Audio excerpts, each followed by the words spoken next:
That's all boring. Let's talk about speculative fiction.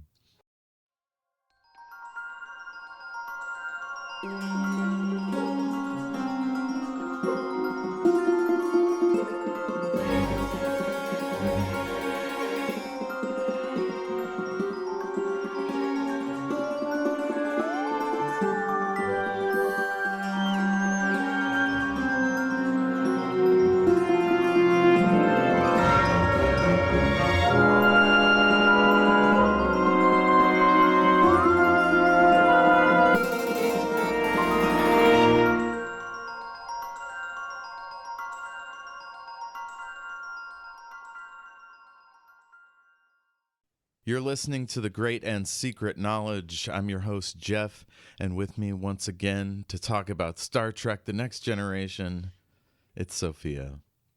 Tjenare. Welcome back. It's been a wild couple of weeks over here in the States. Man. There's a ceasefire in Gaza, which was immediately followed up by more bombings. I don't know what the hell the state of that issue is right now, but it doesn't look good. Oh, and the climate is even more fucked. Did you see Bill Gates came out saying that it's not going to be as bad as the scientists say, and we should focus on improving outcomes for the world's poor and stuff? And it's like, we can't do both. Like, how not catastrophic is fine? Yeah, that's true. You know? It's not. It's a big scale, but yeah, we have election year in Sweden this year. Oh, for your parliament? Yeah, all of it. It's the same every year. Like 1 year is the same, except for European Union. That's a different year. But this one is for the...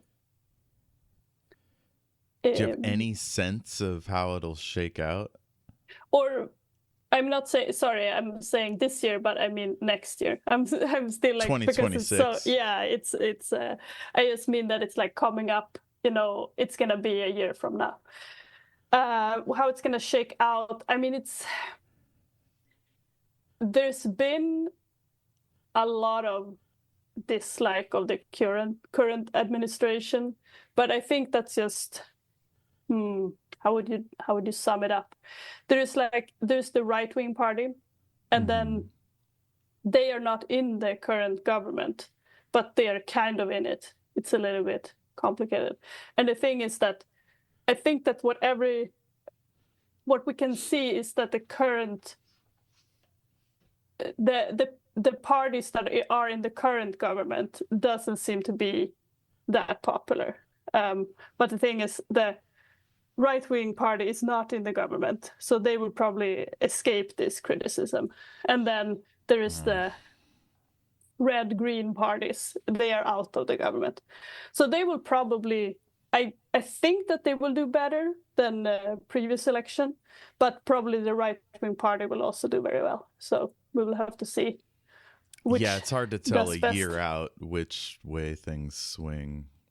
Yeah, and it is tricky, you know, because the moderates are the ones that are like kind of the party in power now, and they're trying to get the votes from the right-wing party and the right-wing party. But the thing is, like, the right-wing party is the OG of this, you know, so even if they're like, we are also like xenophobic, it's like people are, no, you're not the real one, you know, we only like the right-wing one, and the more right one, you know. It happens here all the time. It's happening in Great Britain. Like, the moderate is an unprincipled position most of the time.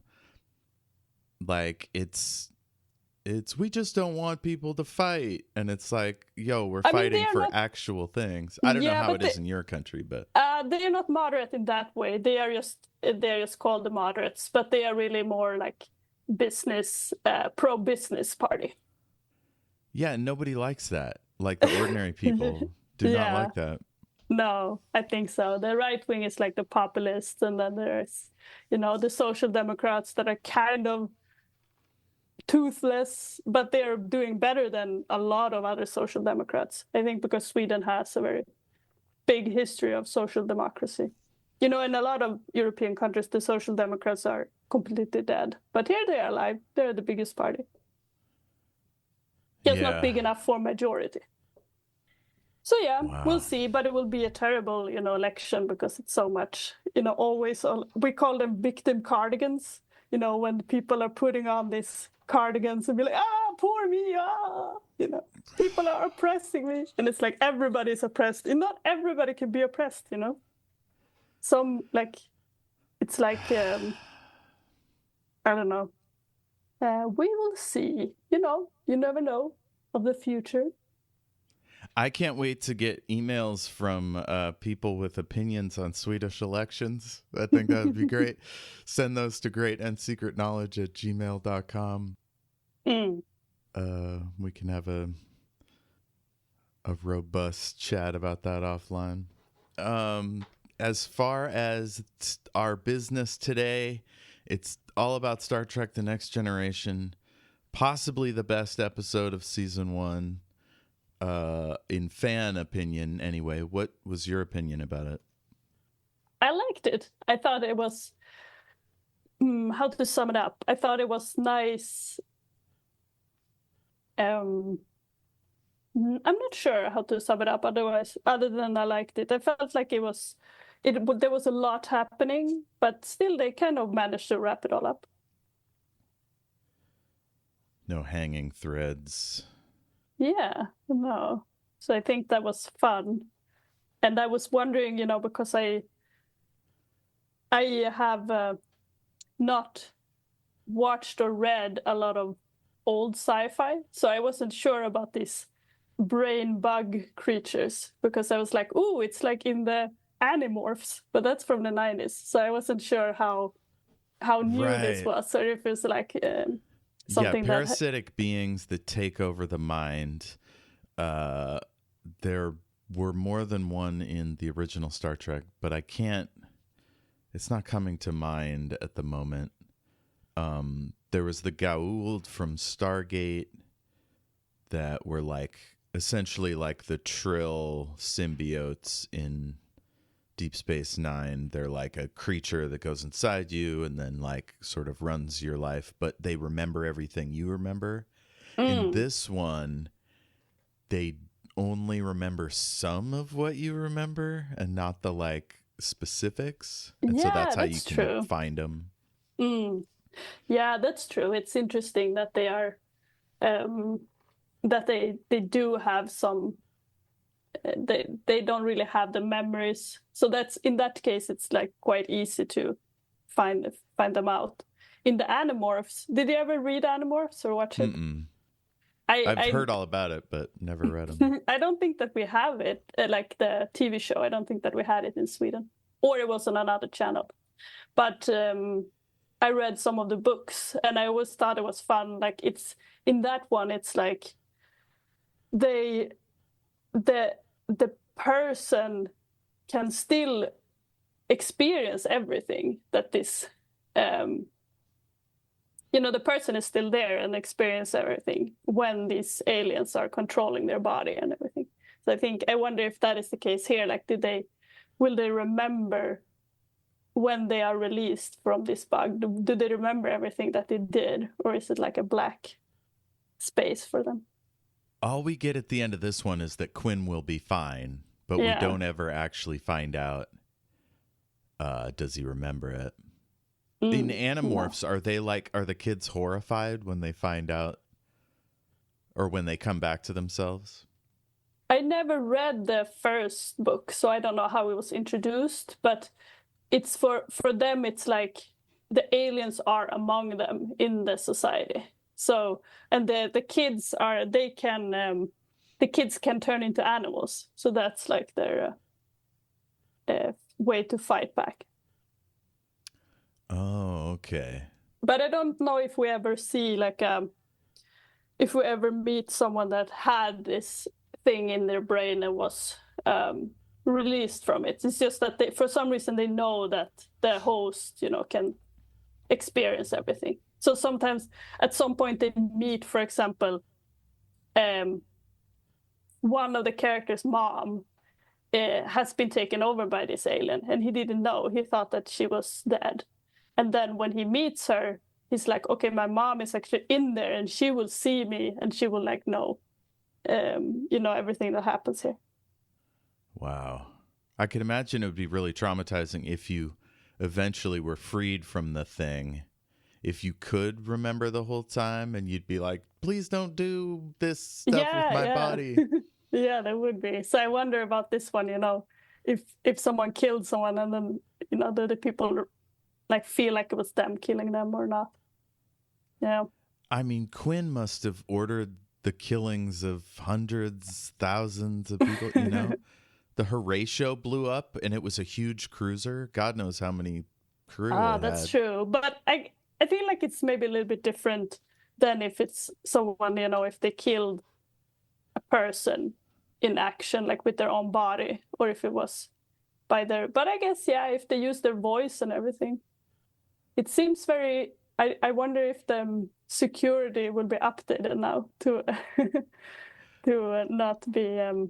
You could assume that, especially with the beacon at the end, you can assume that an alien intelligence has access to all our codes and procedures. You would have to change everything, right? Yeah.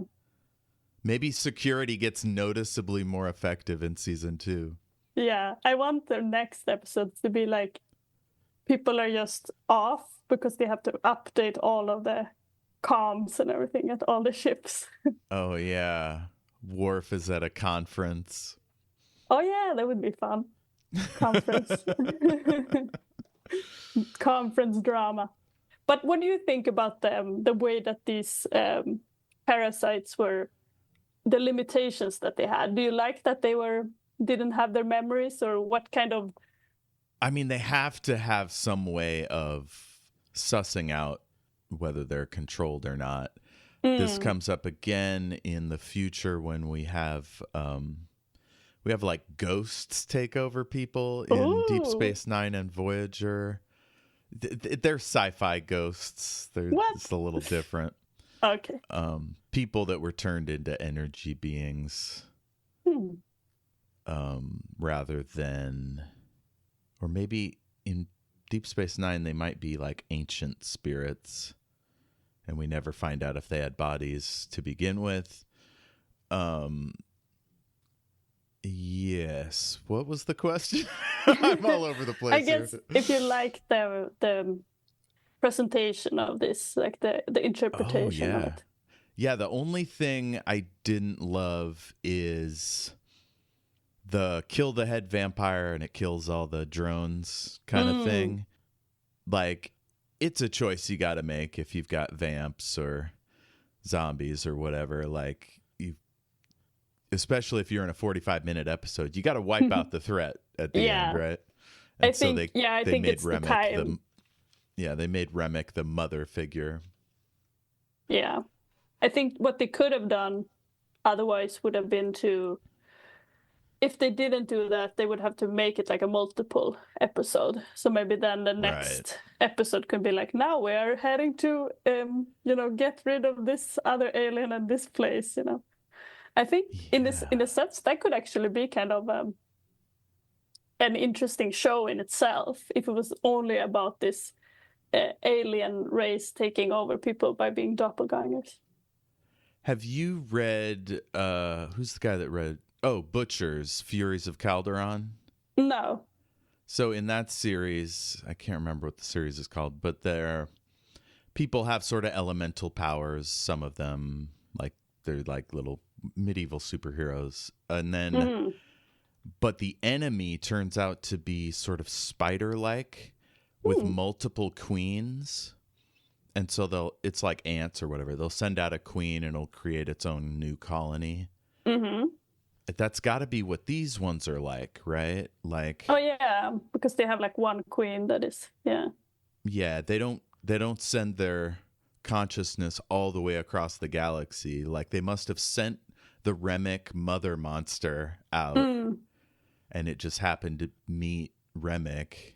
Yeah. And from there, it spread out its tentacles. But the tentacles themselves were individualistic, which is unlike ants or spiders. That's true. They made their own choices, but still, for some reason, they could be killed over long distances when their queen was killed. So there was some kind of communication, but also not. Yeah, it's like maybe they can handle thousands of light years, but not 50,000. Yeah.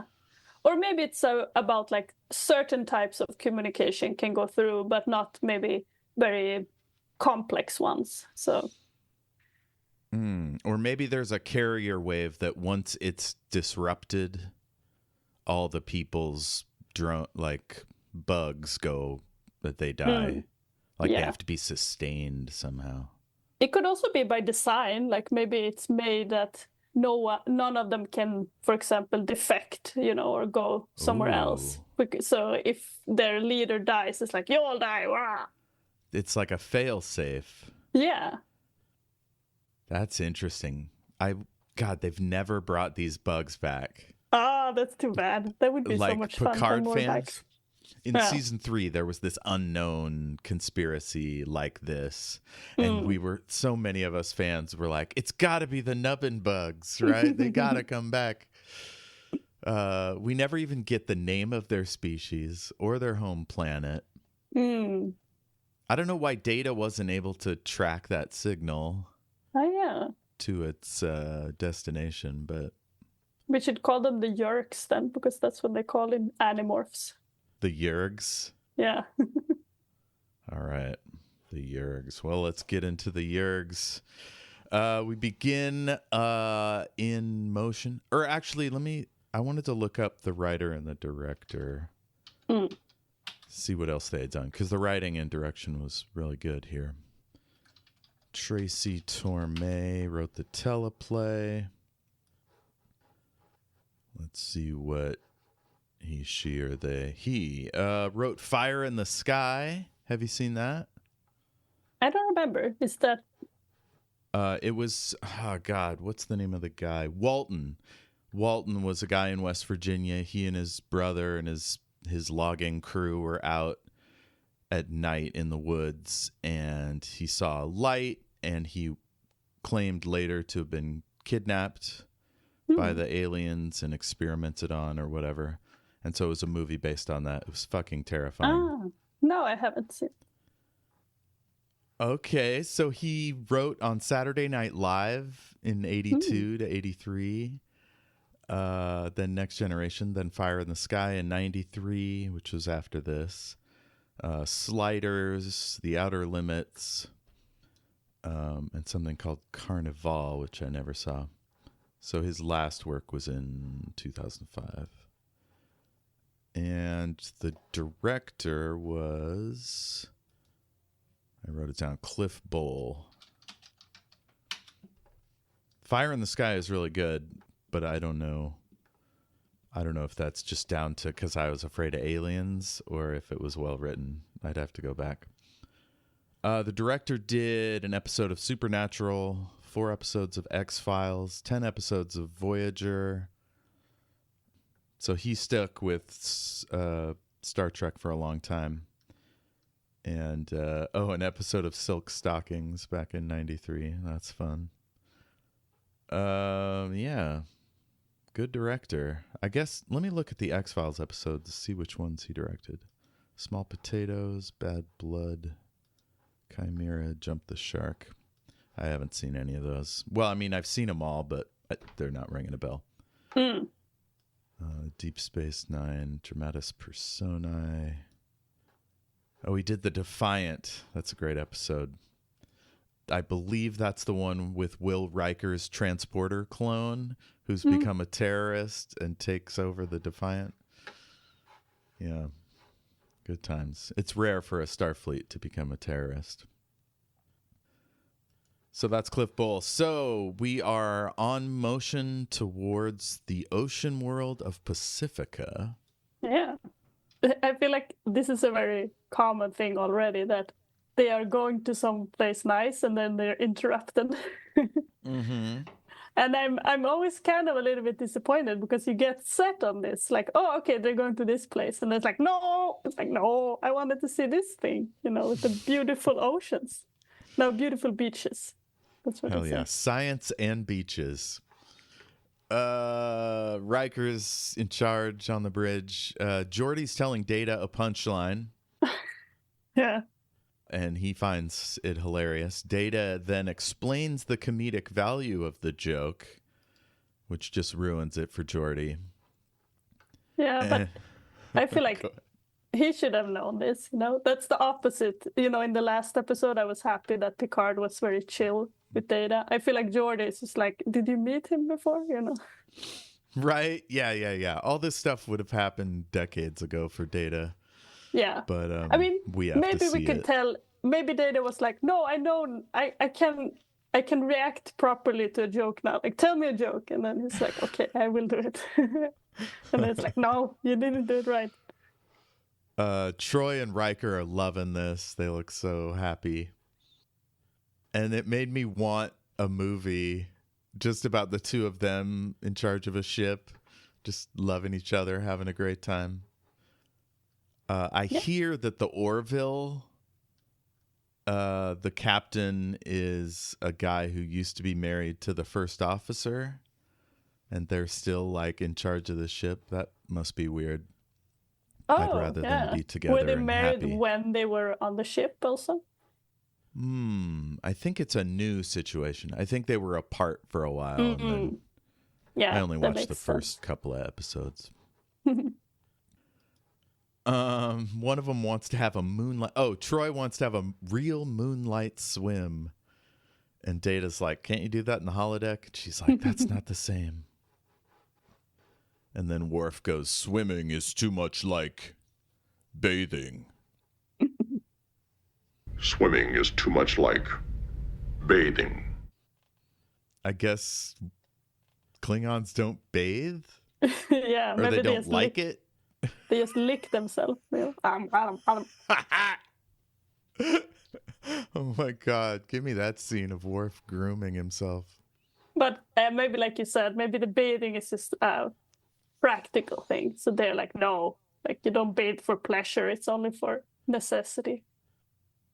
But I was spoiled also that Worf will be on the show for a long time because I saw someone make a joke that Worf is older than the Confederacy. But what the hell? In canon, he's in 87 he was maybe 30.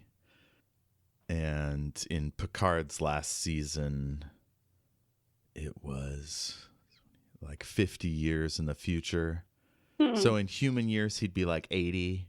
But maybe Klingons live longer. I'm not sure. I don't know if we ever learned that Klingons live longer. Maybe they all live longer in the future. I feel like that's a common trope. Oh, that's a good point. Picard definitely lives to like 100. So, and if it's 50 years from now, that also means like how many years did he serve before this? Oh, yes. We don't know how long, because Worf was already a lieutenant when the show starts. Yeah. Yeah, so it was kind of a confusing joke because they were saying how he was, was older than the Confederacy, so therefore there should be some statues of him or something. That's like... The Confederacy was 170 years ago? No, I mean, started? No, just like the duration of his service was like longer than... Oh, I thought the Confederacy only lasted 5 years. Yeah, I don't know. It was a weird joke. Because he is also in the future, so you cannot take him to be like, this is an actual example. I think it was just made to be kind of a weird comparison and be funny because of that. Huh. But then it spoiled me, because I don't know really who will survive, except I guess Picard will survive because there's another show called Picard. Yeah. Long story short, Michael Dorn has been in more episodes of Star Trek than anyone else because he was on multiple shows, including one that Jean-Luc Picard wasn't on. So we get the first incident of a Code 47, Captain's Eyes Only. And he's wearing these groovy pajamas. And his old friend Admiral Walker is checking in. What did you think of Walker? Was he believable? Yeah, I think so. What did you think? Yeah, I thought he did a decent job at being intense and secretive. He could have seemed a little more upset, but also he's an admiral, like... Yeah, it's going to be like put together. They probably weed out the sensitive ones. Not a job for the faint of heart. So it's something about Starfleet, and he can't explain it now. We need to talk face to face. He wants Picard to meet him on Ditalix B. Yeah. Picard's like, I don't understand. And he goes, you owe me. And I was like, geez, that's a little... It's not the kind of thing you usually say to a friend. Little ominous. It's like, does this guy want me to hide a body? What? He says, we'll be waiting. And we find out after the theme song that Ditalix B is a mining planet in the nearby Mira system. And it hasn't been worked in a while, so there's nobody there. There's no records or logs. And Riker's like, oh, wait, no, that's after. That's when Captain Picard is like, we're not going to tell anybody, no communication. And Riker's like, but what about Pacifica? And he's like, nope, all comms go through me. After that, Data is doing scans on Ditalix B. This hot extra like walks through the frame, and it looked like she slowed down so that she would get maximum screen time. And I was like, I see what you're doing, extra. Great idea. I can imagine that. You gotta stand out somehow. Let's see. I wonder if her career took off. There's no way I could know her name. So Data starts throwing out synonyms, and we're approaching Ditalix B. I can't remember what his synonyms were. Oh, a useless ball of mud. It's another of those, like, thank you, Data, you can shut up now kind of things. Yeah. It is nothing but a lifeless hunk of rock, a useless ball of mud, a worthless chunk of... Thank you, Data. I get the idea. We arrive at the planet. There's 2 ships there, and a third is arriving. Let's see. It's the Ambassador class heavy cruiser Horatio. Picard says, no chatter. He wants to know what's down below. And then he goes to the transporter room. And Riker says, alone, Captain? And he goes, alone, number 1. And I just have to say, surely Deanna Troi would be useful here. Right? A That's true. Little first-person emotional detection. Yeah, I think so. But I could see the way that he handles this, just because his friend said that it should be only him. And then when he knows what's going on, that's when he brings them into it. Yeah, I guess if your friend does want you to hide a body, you wouldn't bring your counselor. Yeah. So Picard's walking towards the camera down this spooky red ramp. Wait, I just want to ask you, do you think that Troi could? I don't remember if she said, but can she feel, which these aliens? So would she just feel like, oh, this person is angry, or would she be able to tell that there was this parasite in it?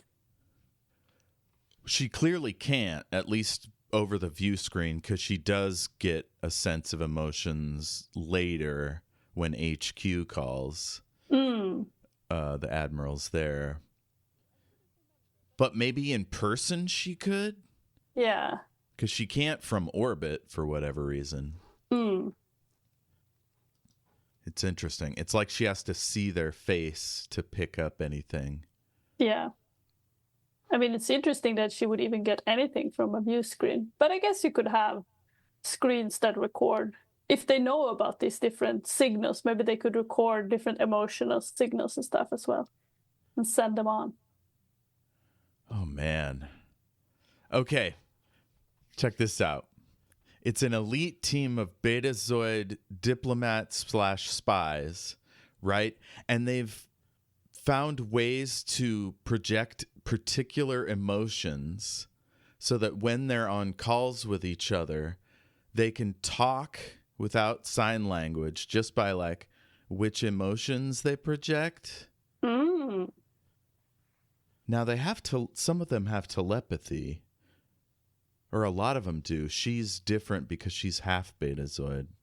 But maybe the emotional stuff is just a lower kind of telepathy. That it's like not the whole thing.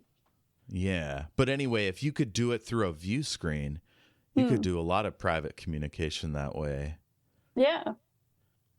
Yeah, I could see that. They could send their thoughts like through the view screen probably. Interesting. Yes. Yeah, let's keep an eye on that as we go through Star Trek. What can, because we meet Troy's mom, who's a Betazoid. We met her already.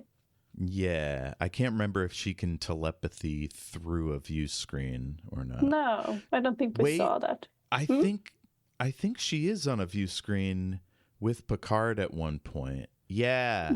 Because she's like, "Oh, your dirty mind, Picard," and he's like super embarrassed on the bridge in front of his crew. Maybe Good she times. is on a view screen. I couldn't remember. No, I think that she was just teleported in, but Okay. I could be wrong. All right. Well, that's enough Betazoid chat. So he's coming down into this tunnel mouth,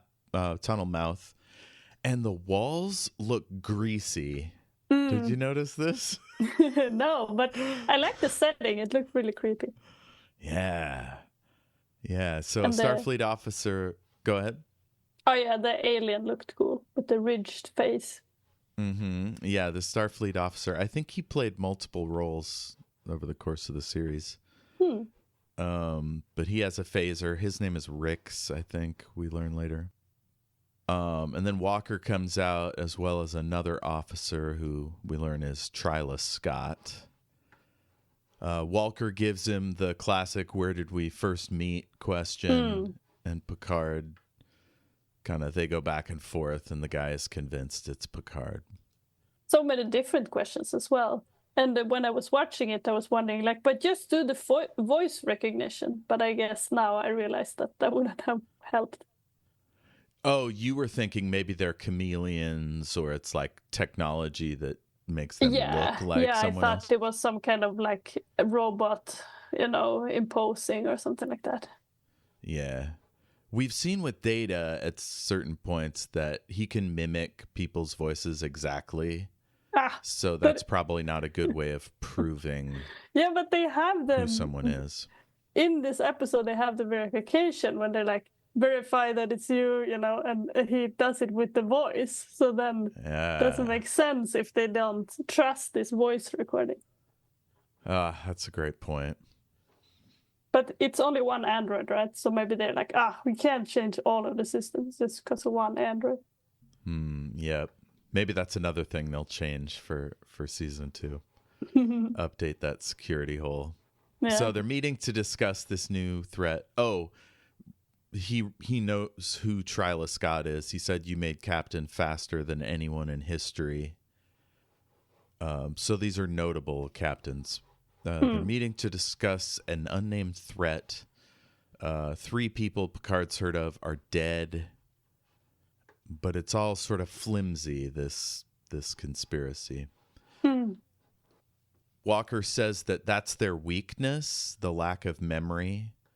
so they couldn't remember the specifics of what Picard and Walker would know about each other. But I feel like he doesn't go into the specifics here, right? Or does he? He doesn't say like, "Oh, there's aliens that are in the spine." Like he's just being vague. Right. Well, I don't think he knows yet. Like he hasn't risked capturing one and autopsying it or anything. Oh yeah.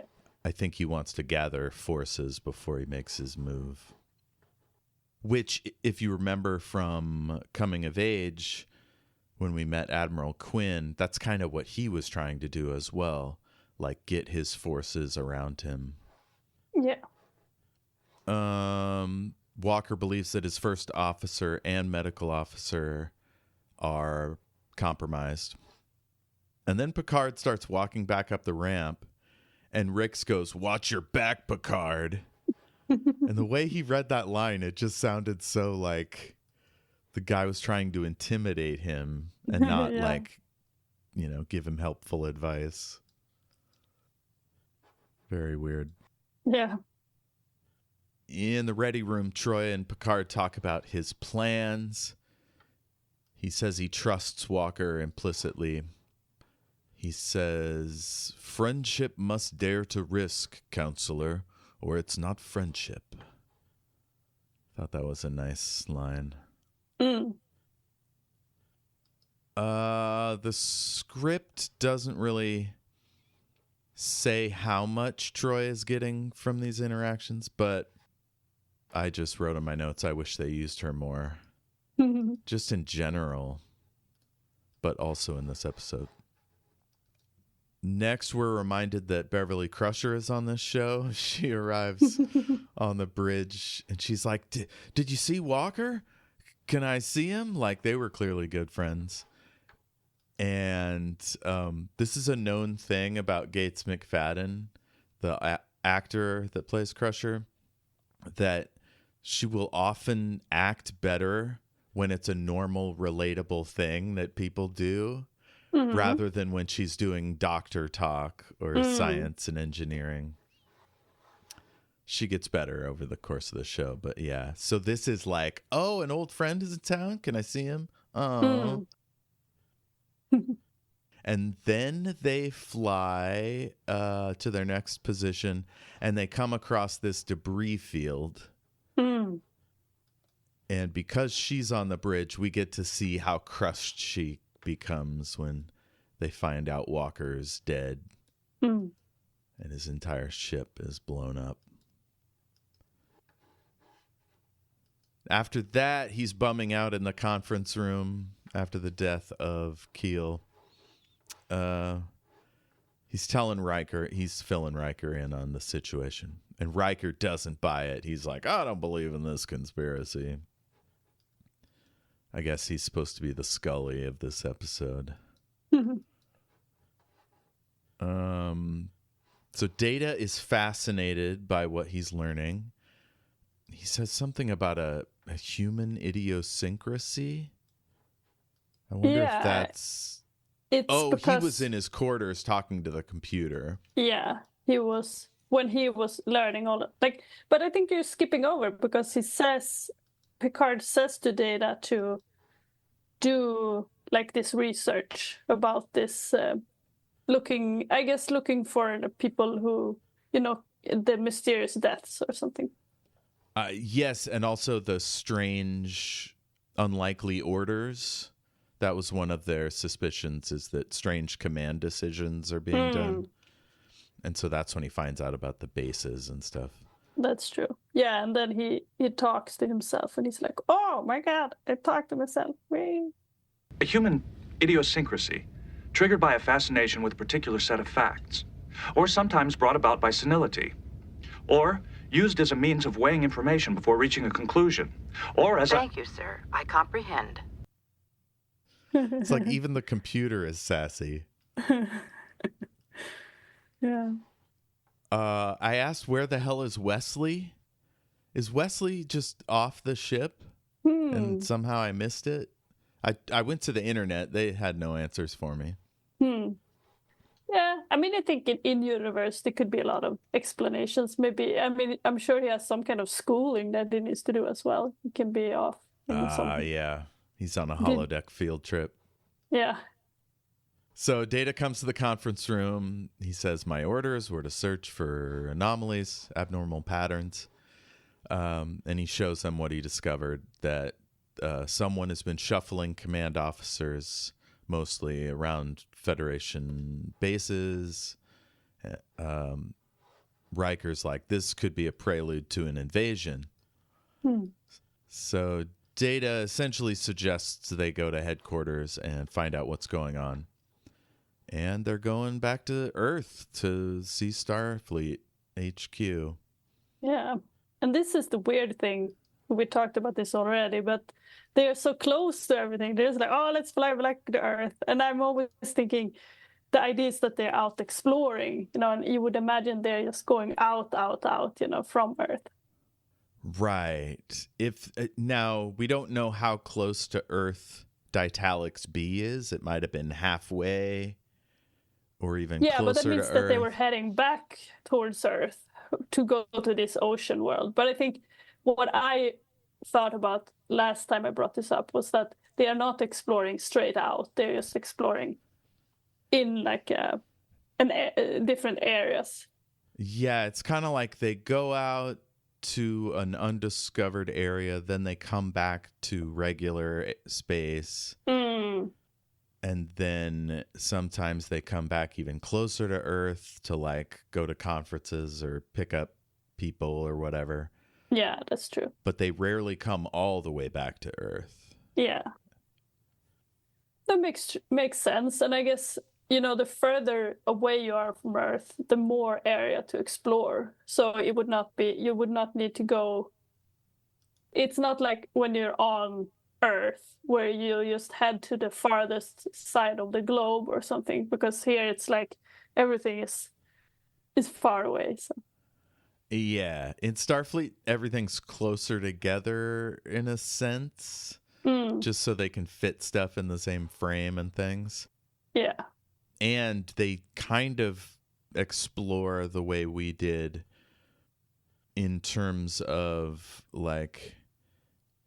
they stay near the coast.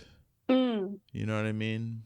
They go from planet or system to system rather than say leaving the ecliptic and coming back down or going out into deep empty space. I think it's because, this is my theory, if they run out of gas, they're fucked. Whereas if they stay near systems and they need to land on a planet or go mining or whatever, they're it's safer. Yeah. There's this great shot at 2135. The Enterprise comes towards the camera all stately and we get a whole shot of going over the top of the saucer. It's beautiful. I haven't noticed that particular shot before. Next, we're back on the bridge. Some more mini skirts on ladies, which is always fun. They're in a standard orbit around Earth. There's no welcome wagon. You would assume that when the flagship comes by, they'd send out a shuttle or they'd say what's up over the view screen. Nothing. Yeah. And it made me wonder if Earth has already been taken over. Because, surely somebody would be like, hey, Enterprise, Although, are they traveling dark? Maybe they turned their transponder off and they're although, no, they seem startled that nobody contacted them as well, so. Oh, yeah. Finally, they get a message from Starfleet Command, and we get this really nice zoom on Picard's face. It's coming up 22:20-ish, something like that. Anyway, just a nice little directorial flourish. There's Worf over his shoulder. So these admirals look just pretty schlumpy to me. like I would hope most admirals when they visit are like ready for business, like paying close attention. Maybe they have a clipboard out. Not so these guys. They look like they're just kicking it. Maybe that's the sign of the alien. But I was very surprised. Like, the guy in the middle is a Vulcan. Uh-huh. So does that mean a Vulcan is head of Starfleet? Yes. So the Federation is made up of over 100 member species. And the first three species in the Federation were the humans, the Vulcans, and the Tellarites. Oh, okay. 4 species, the Andorians. They're blue guys. And the Vulcans were the ones who first welcomed the humans into galactic travel. They gave them some of their tech. So they have the closest relationship. So it's not that strange that a Vulcan would be head of Starfleet. I didn't realize this. I thought that Starfleet was a human organization, and they just had some more like It's other mostly, species. I think it's mostly because they existed before the Federation, and so it's always been sort of human-centric. Most Vulcans work on Vulcan ships because they're kind of xenophobic. Okay, so Starfleet is human, but there is a Federation. I don't know. It still seems strange to me that they would be like, our fleet has like an alien commanding it. Yeah, I mean, if you have over 100 species, it's purely a production decision, right? We're going to relate more to humans. Plus, you don't have to give everybody wild latex prosthetics. Yeah. No, it's more that I thought that what I mean is that even if you have a corporation and you're like still having this kind of federation and stuff, I would think that each species would still be sovereign in their own ships, so that they would be like, no, we are humans, we run these ships, and you can be crew, but you can't be like the admiral of this. So I think that's I'm being like I'm feeling like it becomes a little bit confusing, but because then I'm like, okay, so are they also, I don't know, maybe I'm mixing it up. Maybe the Starfleet is like totally separate from Earth, like that they just have their office there. So check out this canon, right? There is an entire group called the Vulcan Science Academy. No. Whatever, it's their own thing, but I don't think it's a military outfit, even though their ships are super powerful and have weapons. I don't think it's technically the Starfleet might be the only sanctioned military force. We hear about in Lower Decks, there's an entirely, not Benzite, a Bolian crew, which suggests that, like, even if you're in Starfleet, you can be like, hey, can we focus on our strengths as a species? Yeah, it's very odd because, like, we would never do it that way, right? Like, we have, in the U.S. military, we have all manner of people. Like, people will join our military to get U.S. living status, to become a citizen, essentially.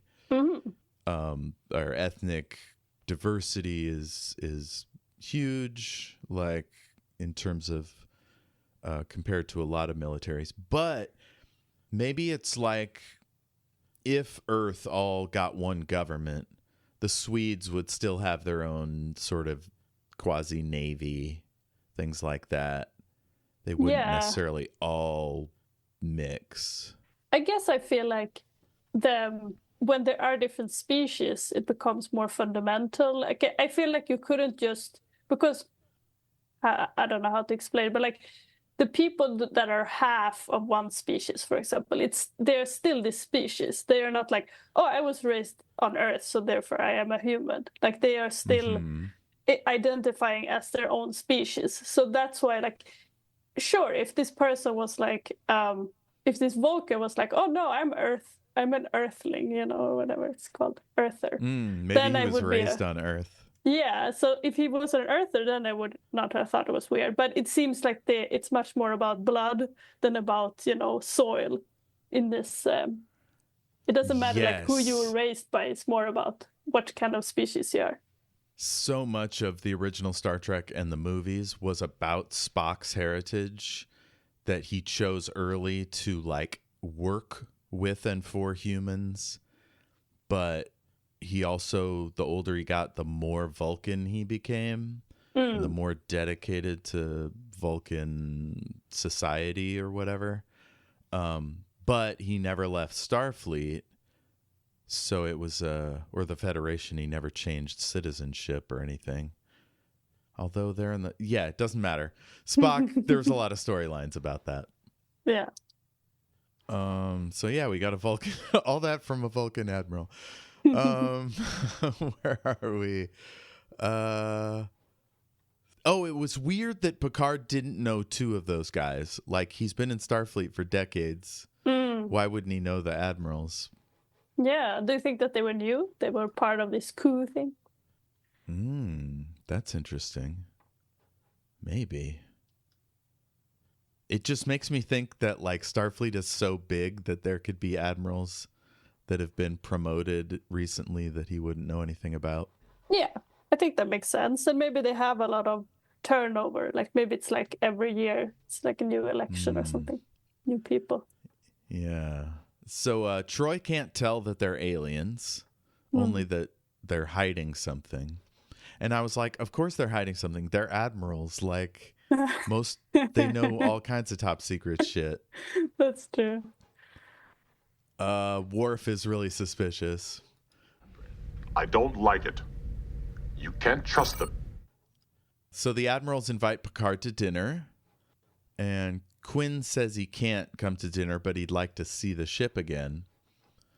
So he's going to beam onto the Enterprise. And Jean-Luc is convinced he can count on Quinn, which I think is premature. Yeah, I guess he doesn't know if he is compromised, but it's hard also to suspect everyone.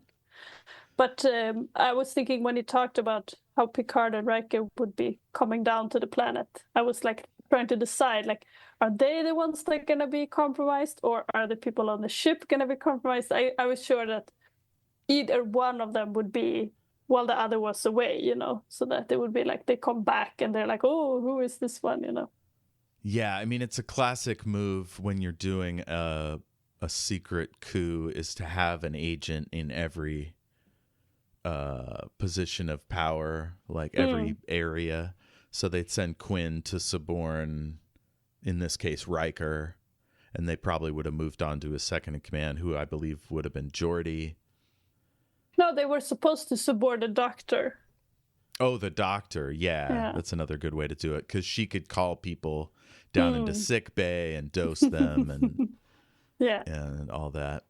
But I wonder also, they only had one bug with them, you know, so this I wonder... is what I'm talking about. Get everybody. Send them to sick bay. You know, tell them it's a vaccination. Or do you think that the bug could like also reproduce, you know, so that she made a bug and then she would be like, and they would have come to. It suggests that there's a limited number of them and they can only make a few at a time. Yeah, it felt like that. It feel like it would have been hard for them to pull this off, because even if they take all of the fleet, for example, you still have so many people, you know, living everywhere. So, but I guess that depends on what their goal was. I'm not even sure why they wanted to have this fleet. Yeah, I guess once you've consolidated the military, then you can start taking over political figures. That's probably a smart way to go about it. I have somebody do this kind of thing in my books, and I never even considered taking over a military person. It was, well, I just kind of skipped past it. Maybe I should focus on it a little bit more.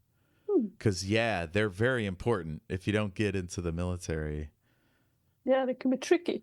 And I wonder also, it could be that they just wanted the military. So maybe they would have taken the fleet and then they were just going to wage just war. Blow up every planet and then... I don't know if it would be every planet. Maybe they're just fighting among themselves. So they're like, oh, let's go get this fleet, and then we'll go back to our planet and fight with the others. I like that. I have to run to the restroom really quick.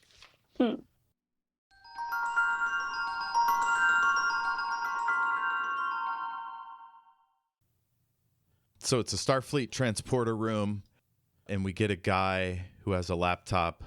Oh, wait, it's a briefcase, and there's a fucking purpley pink bug in it. What'd you think of this design? Oh, I liked it, but I like it better when it was also in the person.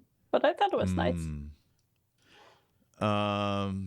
So does that case produce oxygen, or do they not need oxygen? We know they need a gill for some reason.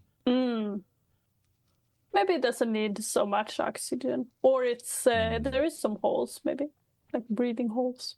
Yeah. All right. So Remick walks in. Quinn's there. So finally, we know that both these guys are involved, right? Because they're being real chill around each other. Do you think they were bugged in Coming of Age? That episode we watched? Yeah, I had an overall question about that because the Auditor guy is there and he is controlled. So was he then already controlled in that episode? I assume so. And that's where it started. But I don't know. Huh. Yeah, if he was occupied by the mother creature, maybe he was doing a little advanced research, or he was just sticking with Quinn. So wherever Quinn went, he went. Yeah. But it seems weird that Quinn then would suspect stuff. It seemed like he did a really bad job because he was like suspecting stuff, and then he brings this Auditor to meet with everyone who, is potential allies, where he's like, oh, I'm suspecting something is going on, and this Auditor is just coming along with the Queen. If he had it her back then. Like, through the course of his investigation, he was doing the creature's bidding, essentially. That would be fucked up.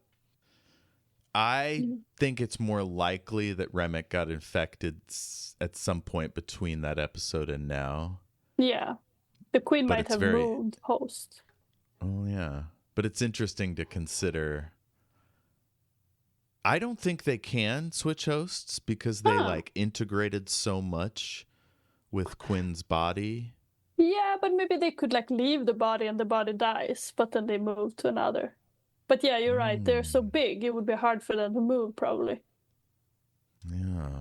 I don't know. It just seems because I think that it's more fun, or not more fun, but it feels better if he was infected after the previous episode, because otherwise it feels I don't really like this. When you have these interactions, and in the end it was like, oh, it was all pretend.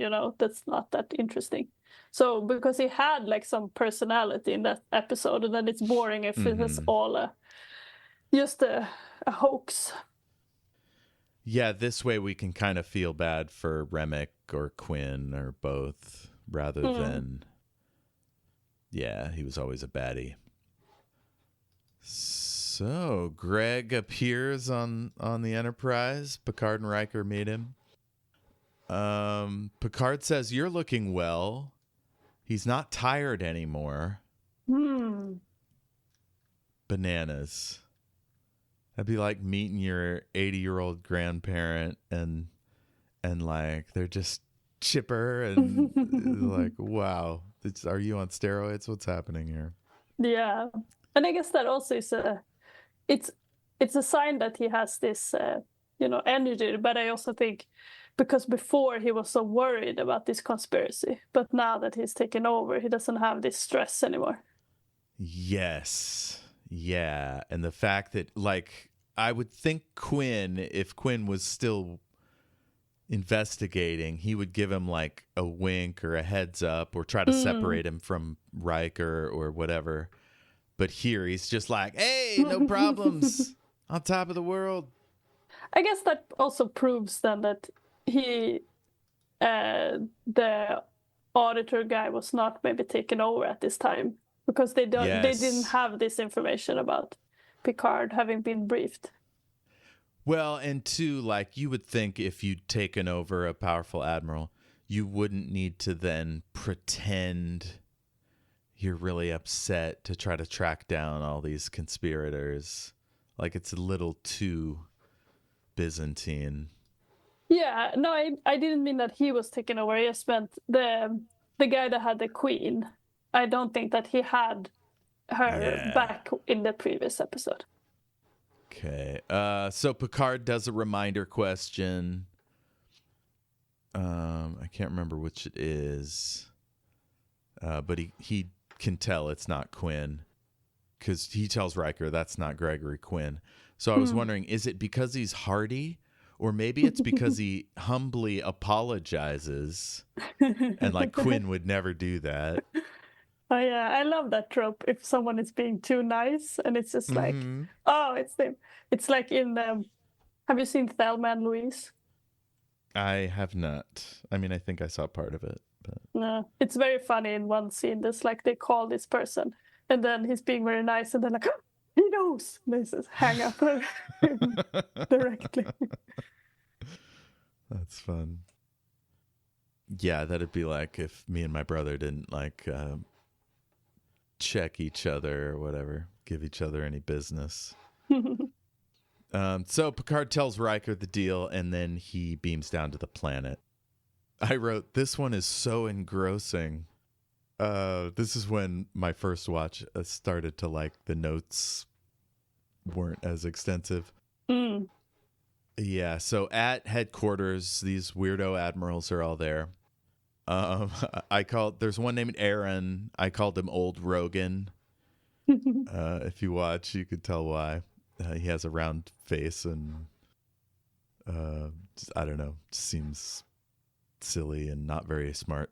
Vulcan Stanley Tucci, and I have no idea why I call Remick this Dick Nose Freddy. I don't know. I was pretty stoned. The corridors, Picard remarks how the corridors are awfully empty. So this tells me that these guys are confident in their own safety. They just must have the run of the place and can send people away, or they've converted everyone and they're out doing shady stuff elsewhere. Yeah, hopefully they didn't kill people in the office. Right. Yeah, somebody's in the middle of shanking someone, and then like the bug dies, and he's like, "Oh, what? Where am I? Who is this corpse?" Yeah. So I had this wild question. The Romulans, we've met the Romulans, right? Oh yeah. So they're known to have spies everywhere, like in every species. So I have to wonder, did the bugs successfully take them over? Or did they kill them? And if they killed them, that means that the bugs know more about the Romulan spies than we do. How could they have spies everywhere? Like they would be recognized. It's canonical in Star Trek that you can cosmetically transform your appearance. There's even times where somebody has imitated another species completely down to a molecular level. Oh, wow. It seems unlikely, but, it's future science. I guess also depending on how dedicated you were. If you started from an embryo, maybe you could grow like a human, for example, but then have it be your species or something. Watch Star Trek Nemesis, the worst, possibly the worst Star Trek movie. Okay. Unless you count Generations, The Final Frontier, or what's the other worst one? Oh, Section 31, the TV movie that came out last year. Up on the ship, Quinn is in his quarters. He has this desk with like a plexiglass base. So it kind of looks like it's floating. That was interesting. So Quinn's excited to show Riker his little creature. He says it's a superior form of life, which is, Riker is like, what? Like, that's not a Federation talking point. Like, there's no racial supremacy anymore. So, but I think that in this case, it's like, no, I think that I have some other notes before that because because I'm trying to think of with Riker and Picard, because Picard goes down to the planet, but then he says to Riker that he is not going to go down yet. And that's when he wants him to give... Oh, wait, what's the guy's called that was up there? Quinn? Quinn, yeah, that's the one. The Admiral Quinn.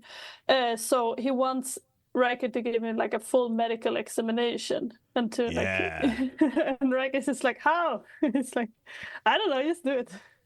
Figure it out, man. Yeah. You're in charge now. And then that's when Riker comes to the room. And I think that he was initially not going to show Riker the bug, but I think somehow he realized that he was on to him. Oh, yeah. I mean, these bugs are pretty... they're in the middle of a covert operation, so they're pretty perceptive to, like, if somebody's onto their shit. So he probably realized Riker's onto him, so he might as well have a little bit of drama. Yeah, I think so. And I think that maybe just maybe just the fact that Riker came to the room and got into it while he was doing this prep was like, oh, he found out, you know. Yeah, he's like, we were, the creature was found on a uncharted world. They're doing scientific study. But it's so interesting to hear him say that stuff if you know that he's on to Riker being on to him. It's almost like he's gloating. After all, it is a superior form of life. And Riker's look on Riker's face is like, superior? Pretty sure we don't talk like that anymore. And he's like, come, take a look. So it starts a fight. And I have to ask, why don't they stun their victims first? Yeah. Like, you could have just stunned Riker or hit him with a hypo spray, knock him out that way. Yeah, that would have been more efficient. I would think, they are these tiny bugs. So maybe they just like enjoy when they get to a body and they're like, ooh, I'm so strong. Yeah. Yeah, he gets really excited about fighting Worf. Like, he just really wants to try out his new body. There's a lot of hubris with this dude. Yeah. And it made me wonder, are all bugs hubristic or are they individualistic? Yeah, they didn't seem that... the way he was acting there with the fighting, that didn't seem like they were that dangerous, if that's how they act all the time. So it might just been this one. Yeah. Yeah, it's just Quinn bug. I wish we got an actual name for him. Faux Quinn. NegaQuinn. Let's see. So Quinn's trying to fuck up Riker. He says vitamins, they do wonders for the body. They do wonders for the body. He's doing high kicks. He's fucking Riker up real good. Yeah. He's an obvious stunt double. Yeah, it looked... I wrote down that the fighting looked stupid. The only thing I only liked that... I mean, it was a little bit fun that he was so old and he was doing all these crazy moves. But I think it's just hard. It's like the fighting has just evolved so much in this... in terms of choreography? Yeah, they cut to the guy's reaction as a foot goes by. And it's like... Yeah, we know that's someone else's foot. Or it's like a stick with a fake foot on the end of it. Yeah. Riker goes through a glass coffee table, which is a huge Star Trek trope. They go back to that a lot. Back at headquarters, we still haven't seen a single woman. That's a little odd. Until Twyla Scott comes in. They're having some nice looking wine. At first, it seemed like nobody's drinking it. Yeah. It's very odd. They talk about the explosion of the Horatio, and he says it was an implosion due to the extreme negligence of her captain. And I was like, that's a clear giveaway. No admiral would be like, some dickhead got his ship blown up. Like, what? Yeah, I feel like they're only being jerks for the sake of it. They're just like, oh, it was extreme negligence. They could have just said some other reason, but they just wanted to be mean. Yeah, I think they're like practically begging him to figure it out. Yeah. Like they're I feel getting like a once kick out it's of down there, they are kind of, they're not really trying to hide it. I think that they're playing a little bit with him. Yeah. They're really pushing that wine on him, too. Yeah. God, that would have been funny if they poisoned him. But they must feel like they don't need to. So Geordi and Worf run down the hall up on the ship. Quinn's acting real shady. And I think Geordi is like, we got to figure out if this guy's cool or not. And so he throws Geordi through a fucking door. That door collapsed. Like, what kind of construction materials are we working with here? And I'm like, this guy's going to screw up their entire operation. He's just starting a huge battle. Like, aren't all the other people on the ship going to figure him out? Yeah. I realized, though, maybe he didn't use a phaser because the ship's computer would sense that and tell somebody. Yeah. But throwing a guy through a door, surely that's going to set off an alarm. Yeah, I agree. And it is hard. Like, no matter how strong you are, you're not going to be able to take an entire ship if you don't do it with stealth. Yeah. If they had taken Dr. Crusher, then they could have, like you said, used her to somehow immobilize people, probably. Yeah. So Quinn really wants to battle Worf. And I notice here the music really seems to want it too. The music in this episode was so good.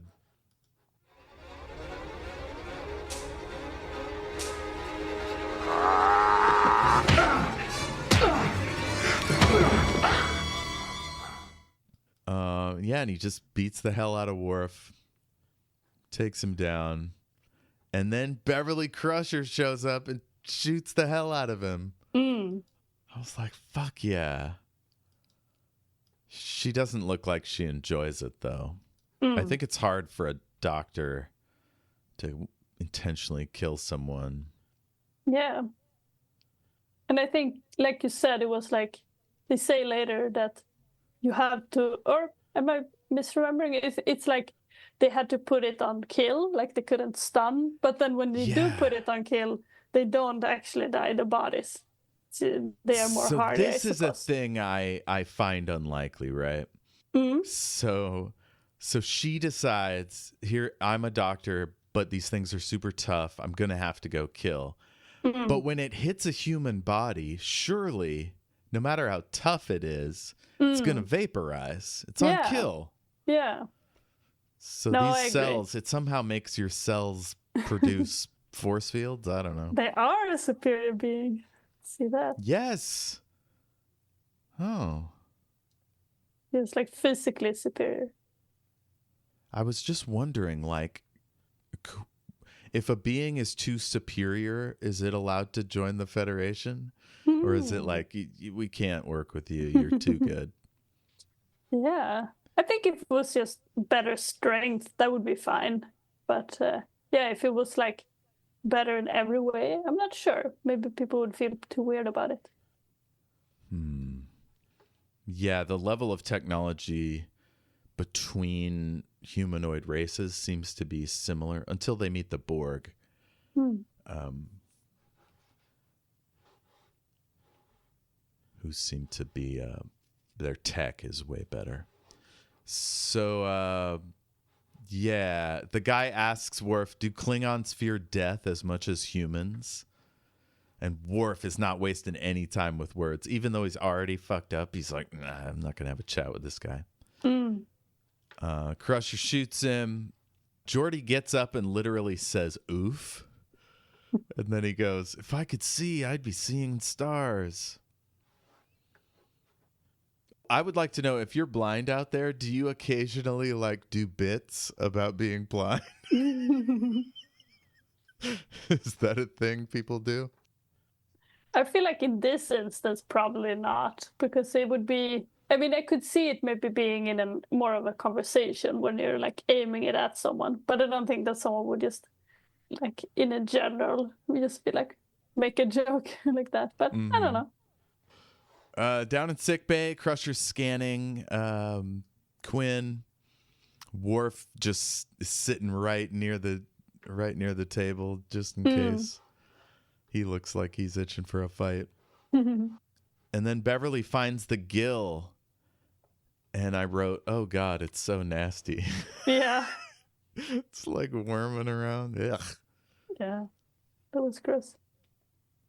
My theory is that was like some weird textured fabric or whatever stretched, and somebody was behind it, like poking.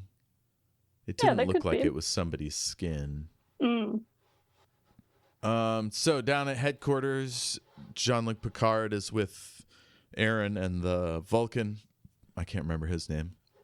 And then Remick comes in, and they go out. Picard wants to chat with his doctor, and Crusher fills him in and says a parasitic being has invaded Quinn's body.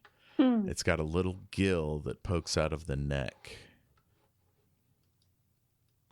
That's when she says, you must set your phaser on kill. And he's like, I don't have a weapon. They must lock down weapons really good at HQ. Yeah.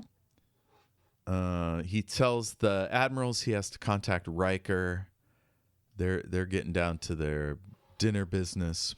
Oh, no, he says for Riker to call him as soon as he wakes up, I think. Something like that. Yeah. So there's really creepy music as he walks in.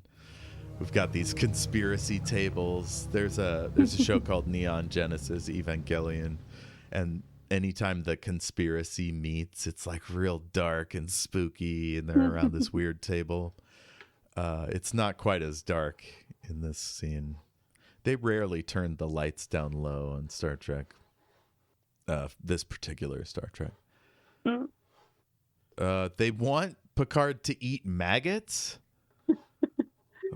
They're just fucking with him, and they find it hilarious.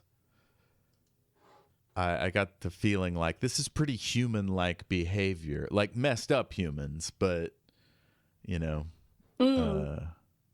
there are humans like this in our world.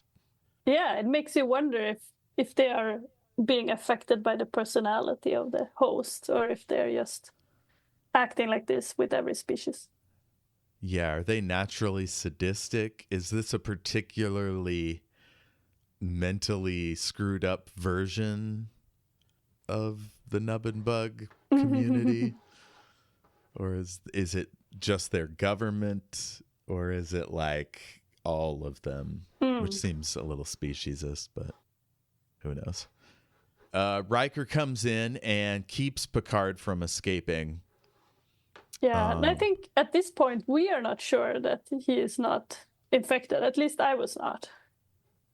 About Riker? Yeah, because I thought, maybe this guy had given him the other bug before he fought him off, Yeah, I assumed he had been taken over. Yeah. The first time. So he sends him back to the table. They're like, you'll be one of us soon. And Twyla Scott comes in. So she's been suborned. So Picard knows now he has no allies. So this is why I assumed the Horatio was killed. She knew when they met on the planet, she was already taken over. Right.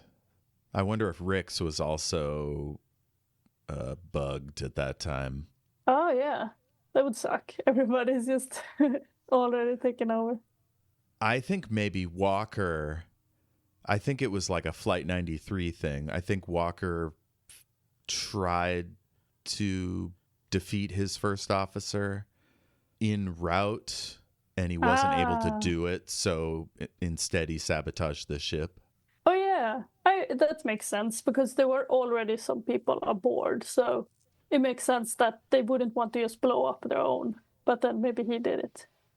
It's also possible that they had a fail-safe where if he was defeated them, the bomb would go off. Yeah, that could be. It's so sad, though, when you think about it. It's like the whole ship, and it's so kind many of people. Yeah, it feels almost like they should have like some warning at the end and be like, "Ooh, the ship that died."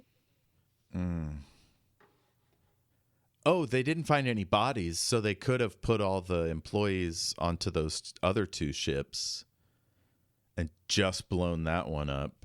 Oh, yeah, I guess so. So do you think, they didn't find, at least at first they didn't find bodies, but I couldn't remember if they didn't find anyone. Yeah, it might have been they were all vaporized. I don't think we ever got confirmation. But we could put it in this, that, they took the people and they just blew up the ship to kind of get rid of this guy so that people would not suspect that he had been suborned, I guess. Yeah. So Twyla Scott is like, yeah, we love drama. The one thing both races share is a love of theater, and you've put on a fine show. Picard asks who they are, where they've come from, and one of them says, patience is one of our virtues. This is where I was kind of thinking how individualistic they are. Like Riker Bug is just reclining all chill. Some of them are more proper than others. Twyla Scott is clearly like, I don't know, sort of loves lording it over them in a more forceful way. And Riker chooses not to eat the maggots. He's like, in that moment, he whips out his weapon and starts shooting. Yeah. That's funny. It would have been funny if he was like, I have to eat them. Like, That would have been great. So, Picard, now these things are super strong, right?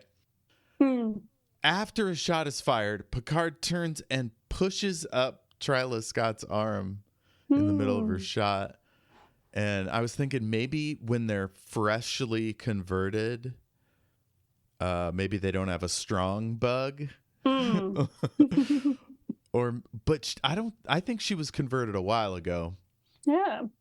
So, yeah. Maybe if you're not ready, maybe it's harder to hold against it. Yeah.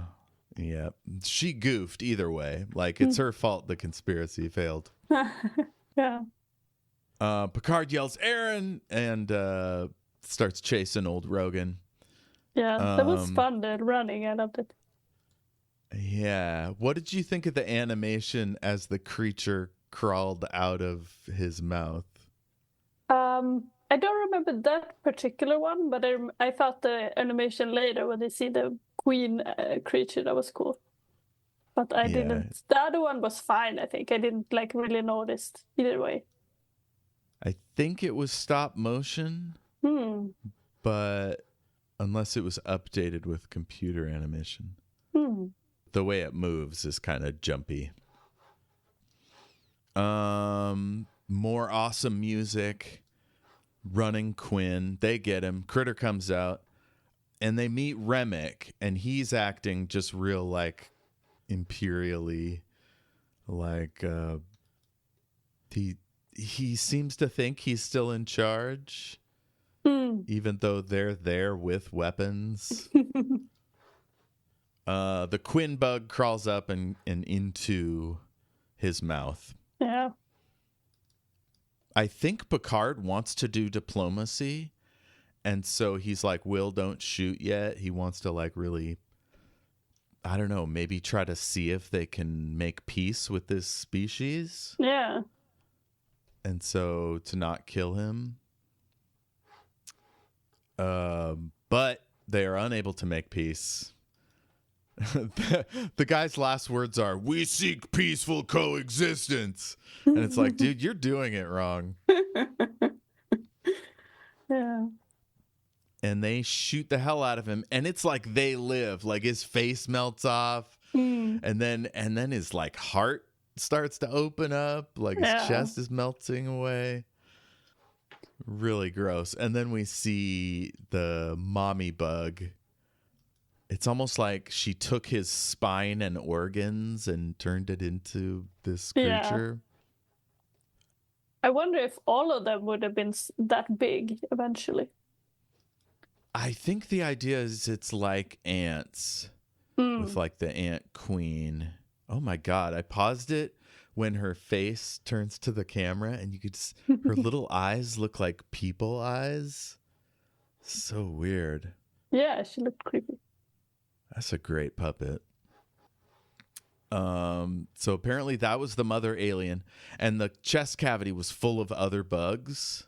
And like they're strewn around the ground in front of, or I mean down the stomach and down the chair. Yeah. Ugh. Back on the ship, we find out Quinn is going to make a full recovery. Turns out Riker was just pretending to be bugged. And then Data explains that Remick sent a signal out into space. Yeah. I kept calling Remick Evil Auditor in this. Evil Auditor, good. And yeah, the music swells and it zooms through space towards this pale nebula. But that's sad that there's no second version then. Why do you think they never went back to them? I literally don't understand it. Like, on all the other shows that have come out, effects have only gotten better. You could do the bugs much more effectively now. You could have different life cycles, you know, you could have big ones. You could have, like, we've never seen their ships. Their ships would probably look totally awesome. Yeah, I'm sure. They're super powerful, so it would be hard to, I don't know, differentiate them from the Dominion, which is a species that does similar stuff. Oh, okay. Maybe that's one of the reasons then. But I also think, you know, just the way that they interact is that it's a great thing for TV because they have this, like you said, the effects are better, but you don't really need a lot of effects because you have this them inside the actors most of the time, and you can do these fun things where the actors are taken over so that they are, you know, these evil twin versions and stuff. Yeah, no, everybody, like, all the fans were like, when are these bugs coming back? They still haven't come back. Oh, so in a future series, it ends, and the last thing we learn is that there's a dimensional portal to other versions of our reality. So maybe there's an alternate version where those bugs took over, you know, this area of space. And everyone they meet is a bug. Yeah, they could be. And my headcanon is that they don't survive outside of other species. Like they have to be inside a body or you know, in a briefcase. And so their ships would be just crewed with all these different aliens that they had taken over. Yeah. Now, do you think they'd propagate enough, like billions per species, or would they just pick the leaders? Oh, if they take an entire shadows? Species. I guess the headcanon that I just made when we were talking was that they are not like one species. They just have like different swarms and stuff. So maybe they do some different ways. But I'm thinking if there's a queen, I'm thinking there's a size limit to the amount of workers that she can have. And then, like, if there's a new queen, she will have her different territory, and they are like mortal enemies. So they're not gonna compete. They're not gonna be like having a nation of these people. Yeah, like maybe in this alternate universe, all the Andorians are bugs, and the other citizens of the other Federation citizens just like steer clear of them and hope they don't take them over. Yeah. There's like, you can't make new queens. It's like a Federation law or something. Yeah, it could be. And I'm also thinking that maybe these aliens didn't have any technology. They were just found on some planet, and someone unintentionally took them with them, as a parasite. So they just came into space with this. So they learned warp travel somehow, wherever they were originally. Yeah, and but sent a bug out. No, the opposite. Like, someone came to their planet, another species came to their planet, and then they took them over, like a person, and this person brought this queen out with them. Yeah, but they're clearly separated from their original civilization, so maybe it like crash landed, and the other species that it was occupying died, and they just were like on this asteroid waiting until someone grabbed them. Yeah, or the reason that they were separated is because they were going to get their fleet so that they could wage war on this other swarm. Just like an advanced scout. Yeah.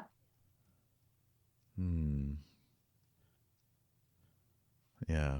This is fun. I bet there's tons of Nubbin Bug like fan fiction. Yeah. That would probably be fun to have it. Yeah, and I think it would be fun if there's any like origin, fan fiction and I want it to be like this, where they just, it's almost like some horror movie or something where they just like go to this planet and they're like taken over by Yes. Oh my God. Parasite. Yurg planet. Yeah. All right. Well, that's that one. The next one is called The Neutral Zone. And that's the last one, right? For season 1. That's the last episode of season 1. So think about what to do next when we finish that one. But yeah, that's I'm pretty excited. If I remember correctly, it's a good episode. I might watch this. I might watch it when we're done here. But yeah, overall, did you like this episode? Yeah, I liked it. I think it was well written, like you said. And where do you think it stacks up compared to the other episodes we've covered? I think I wouldn't put it at the top just because there's not much emotional. Even though, it's sad that the ship died, it's like not someone that we knew. And there's not a lot of emotional journey for any of the characters. I think almost nothing. It's only Picard has a little bit of like, I have to trust my friend, but there's not, any kind of inner conflicts for them or conflict between the crew. So because of that, I'm not going to put it on the highest, but I think overall, like the plot is fun and it's like well done. Yeah. I'm right there with you. I think my favorite moment in the episode was when Beverly finds out Walker's dead and she looks like stricken. That was probably the most emotion we got in the episode because we didn't know any of the people that died beforehand except Quinn. But Quinn lived. So Remick, and he was a dickhead. Yeah. Did you have any other favorite moments? My favorite was the one when Picard was saying to Riker to get him to get a full medical examination. Yeah. That was very funny. It was like, how? My favorite quote was, "Swimming is too much like bathing." That was fun, but it's like, I feel like it's easy to just make silly quotes like that doesn't really, it's like aliens being weird. my most valuable player was definitely the extra that slowed way down to get more screen time. All right. So next time, folks, is the Neutral Zone. And let's see. Do you have any recommendations for this week? I am. Now, it's hard when we are doing like this 2 weeks apart because I don't always remember what I have been recommending. But I am reading actually Grapes of Wrath by John Steinbeck. And it's funny because I'm like, this book is very good, and it's like, oh, this is like one of the most famous books. But I don't always I don't always like classics because I think even if they're like objectively good, I can still feel a little bit of a separation, that it's almost like I don't really get fully invested. There's something that's keeping me from getting really immersed. And this one, it's like, it could have been written today. Like, it feels like everything is so fresh and all of the, all of the characters are wonderful, so I'm very excited about it. But I have been reading it for a while now because I'm afraid to keep reading because I think maybe it will be terrible for the characters. Yeah, I don't think I've read it. But yeah, everything I hear is that it's accessible, it's powerful, and like painful. Yeah. I mean, his other great work, Of Mice and Men, ends with one of the characters killing the other one. Like, it's a mercy killing. Like, the guy doesn't pull punches. No, that's true. And I think for me so far, like, it has been horrible in some sense, but there's not really been any, I don't know, it's still hopeful in a sense. But then I'm like, no, it's not gonna go good. I am afraid that it's gonna end terribly. But I don't know. I will have to see. And my other recommendation, this is not maybe an exactly recommendation, but when I watch this kind of episode, I am thinking a lot about The Host by Stephanie Meyer, which I read several times. And I would say that one is actually good, When you have finished, you wonder, like, how is this book so long? Because there's not a lot happening in it.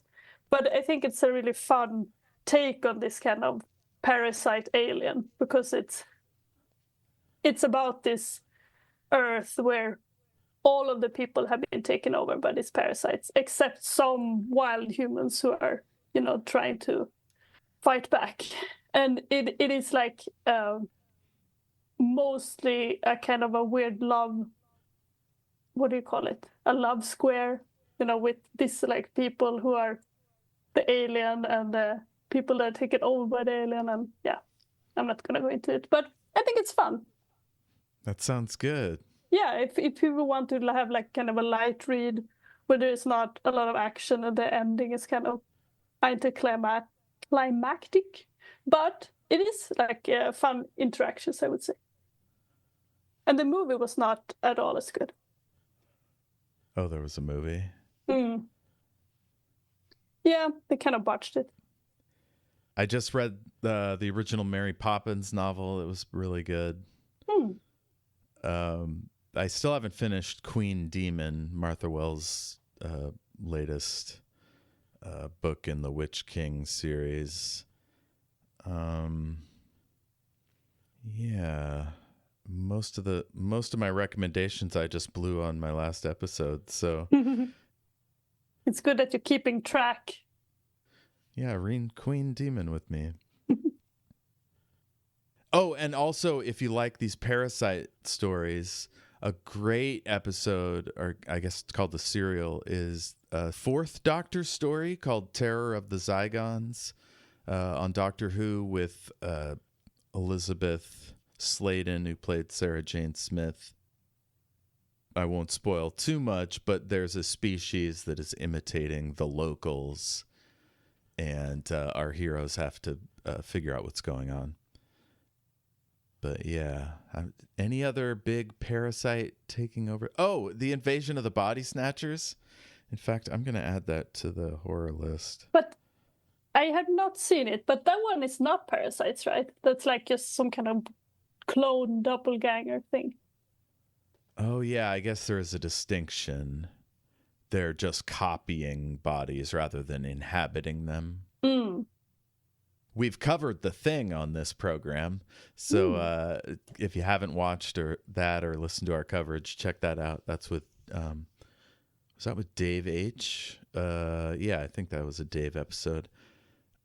And that brings us to communication.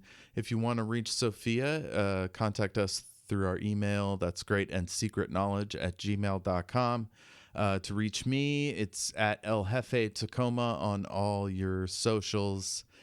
Let's see. I also do Shattered Worlds RPG, which is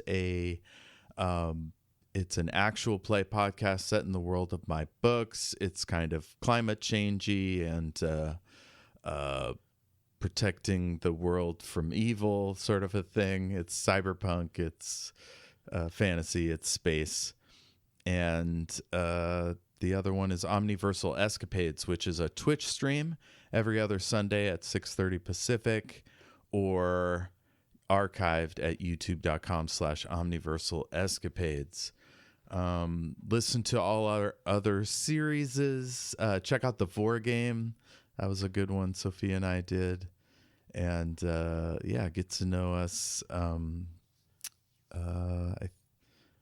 Like, rate, review, subscribe, and spread the word. Thank you, Sophia. Have yourself a wonderful evening and week.